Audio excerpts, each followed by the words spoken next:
الحمد لله الذي ذي العزة والعلا والصلاة والسلام على سيد الأنبياء شمس الضحى بدر الدجى نور الهدى منبع الجود والعطاء. أما بعد، أعوذ بالله من الشيطان الرجيم. بسم الله الرحمن الرحيم. والسابقون السابقون. صدق الله العظيم. ان اللہ وملائکتہ یصلون علی النبی یا ایہا الذین آمنوا صلوا علیہ وسلموا تسلیما. الصلاة والسلام علیک یا سیدی یا رسول اللہ وعلی آلک واصحابک یا سیدی یا حبیب اللہ. اللہم صلی علی سیدنا ومولانا محمد معدن الجود والکرم وعلی آلہ وصحبہ وبارک وسلم. حمد و صلاۃ کے بعد ماہ جمادی الثانی، امیر المومنین خلیفۃ المسلمین جانشین مصطفیٰ صلی اللہ علیہ وسلم خلیفہ اول حضرت جناب سیدنا ابو بکر صدیق رضی اللہ تعالی عنہ کا یوم وصال ہے. اسی ماہ مبارک کی 22 تاریخ کو آپ نے وصال فرمایا.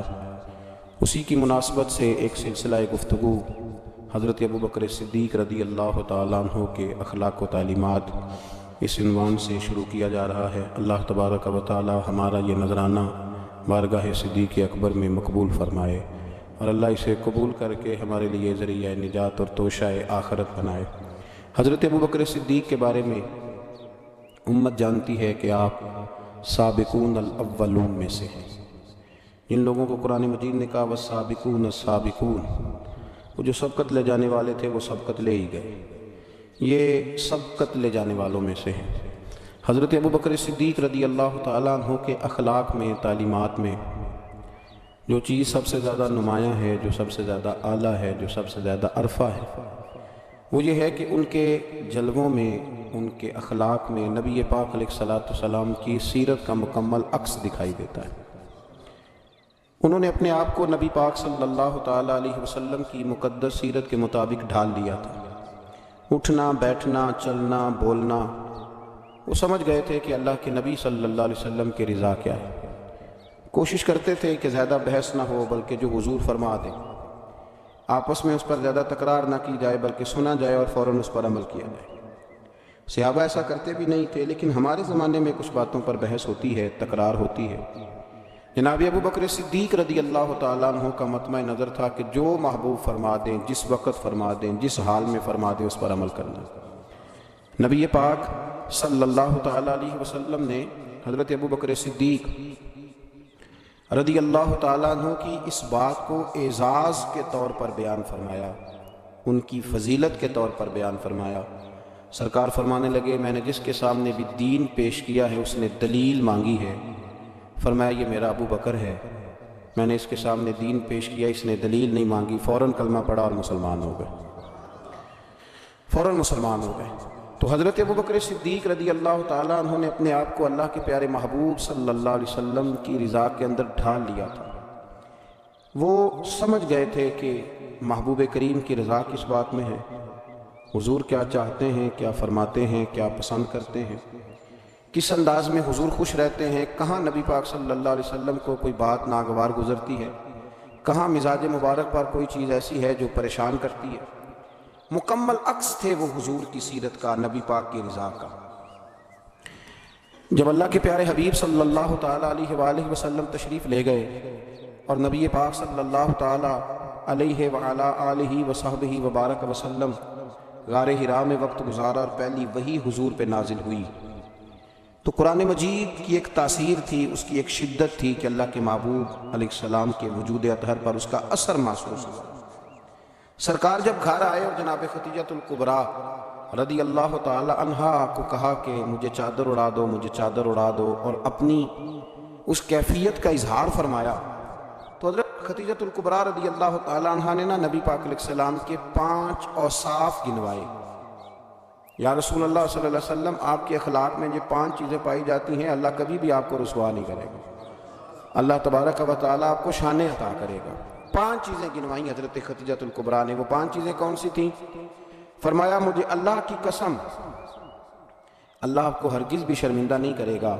پہلی بات یہ ہے کہ آپ صلہ رحمی کرتے ہیں، رشتہ داروں سے اچھا سلوک کرتے ہیں۔ دوسرا فرمایا آپ کمزوروں کا بوجھ اٹھاتے ہیں، اور تیسرا فرمایا آپ ناداروں کی مدد کرتے ہیں، اور چوتھا فرمایا آپ بڑے مہمان نواز ہیں، اور پانچواں فرمایا جب کوئی مصیبت میں ہوتا ہے تو محبوب آپ ان کے کام آتے ہیں۔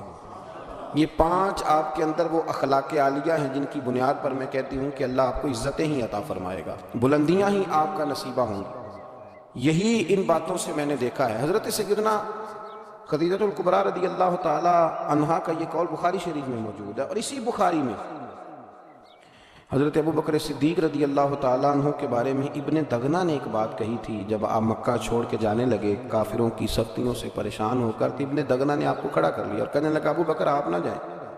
کیوں؟ کہنے لگا آپ جیسے شخص کو یہیں رہنا چاہیے۔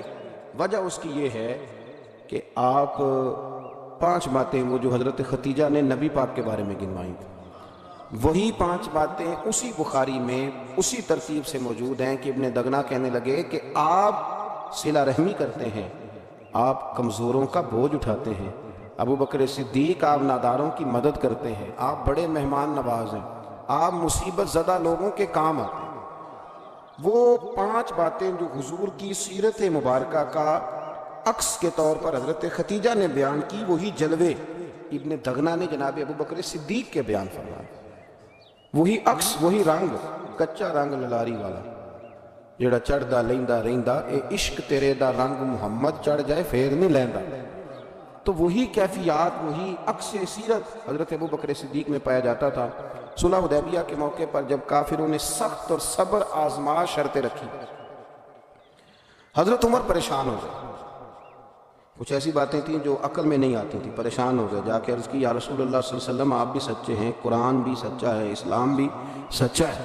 استفہامیہ انداز میں پوچھا تو یا رسول اللہ صلی اللہ تعالیٰ علیہ وآلہ وسلم یہ دشمن باطل پہ ہیں تو پھر ہم دب کے صلح کیوں کرنا؟ تو نبی پاک صلی اللہ علیہ وسلم نے فرمایا میں اللہ کا رسول ہوں، میں اس کی نافرمانی نہیں کرتا، وہ میری مدد کرے گا۔ حضرت عمر رضی اللہ تعالیٰ عنہ فرماتے ہیں میں نے عرض کی یا رسول اللہ صلی اللہ علیہ وسلم آپ نے کہا نہیں تھا کہ ہم ان قریب عمرہ کریں گے، بیت اللہ کا طواف کریں گے؟ تو حضور علیہ السلام فرمانے لگے میں نے کہا تھا، یہ تو نہیں کہا تھا کہ اسی سال ہی کریں گے، انشاءاللہ کریں گے۔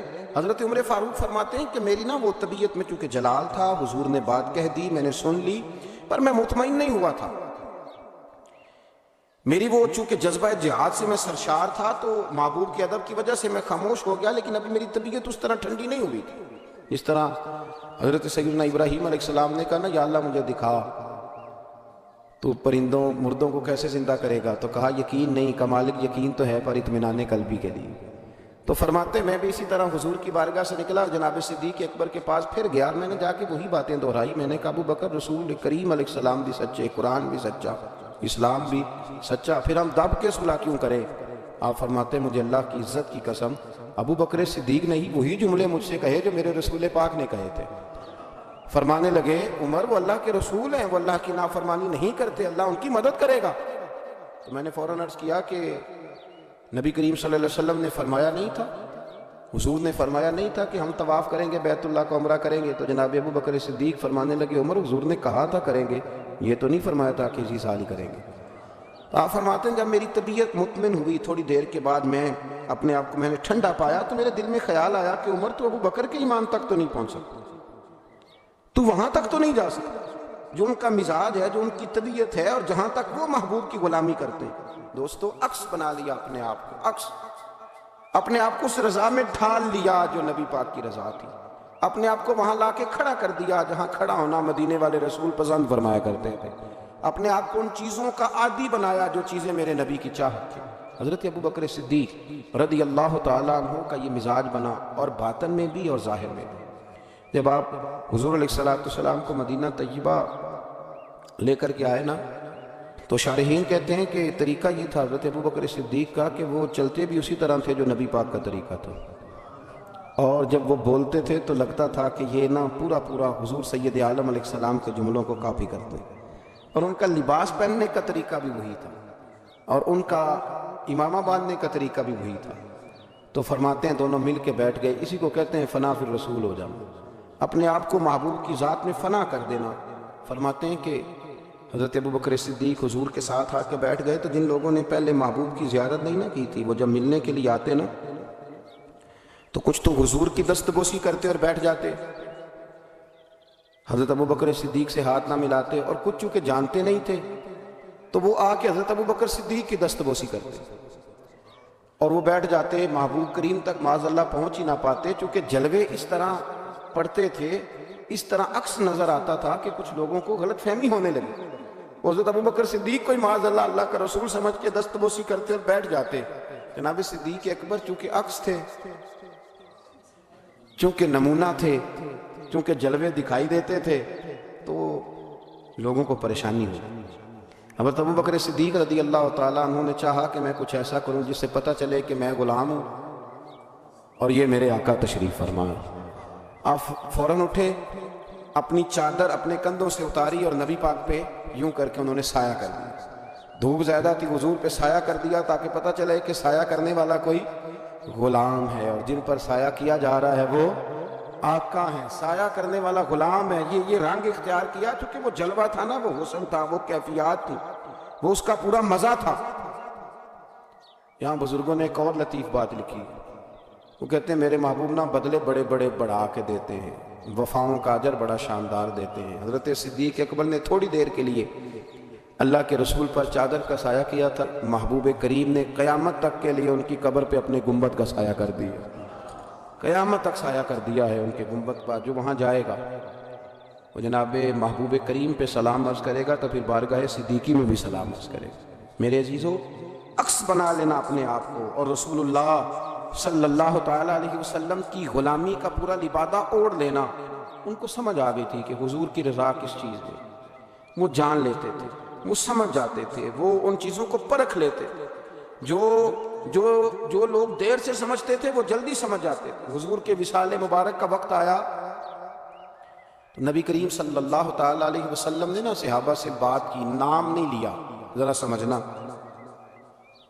حضور فرمانے لگے اللہ نے اپنے ایک بندے کو اختیار دیا ہے، چاہے تو وہ دنیا میں رہے اور چاہے تو اپنے رب کریم کی بارگاہ میں حاضر ہو جائے۔